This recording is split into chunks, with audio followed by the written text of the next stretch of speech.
네, 검찰뿐 아니라 주무부처인 고용노동부도 문제가 있어 보입니다. 고용부는 이미 지난해 쿠팡의 퇴직금 규정에 대해 법률 자문을 받았습니다.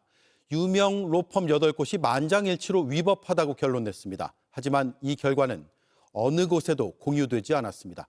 임지수 기자가 취재했습니다. 지난해 10월 국정감사, 쿠팡 사건 수사 지연에 대한 질타가 쏟아졌습니다.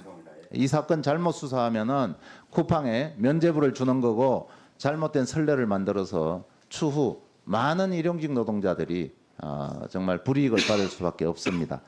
그러자 고용부는 뒤늦게 국내 유명 로펌 8곳에 법률 자문을 맡겼습니다. 쿠팡은 기존엔 퇴직금 기준이 되는 계속 근로기간을 산정할 때 4주 평균 주당 15시간 미만 일한 기간은 단순히 제외했습니다. 하지만 새 규정에선 계속 근로기간을 아예 근무 1일차로 리셋시켰습니다. 자문 결과 로펌 8곳 모두 새 규정이 위법하다는 취지로 결론 내린 걸로 JTBC 취재 결과 확인됐습니다. 현행 퇴직급여법보다 불리한 자의적 기준을 만들어 퇴직금 대상에서 배제해선 안 되고 그간의 대법원 판결, 행정 해석과도 크게 어긋난다는 겁니다. 일이 끊길 때마다 계속 근로기간이 리셋되면 회사가 단기 계약을 반복하는 등 악용할 수 있다고도 봤습니다. 하지만 이런 고용부 자문 결과는 검찰은 물론 쿠팡을 수사하고 있던 노동청에도 전혀 공유되지 않았습니다.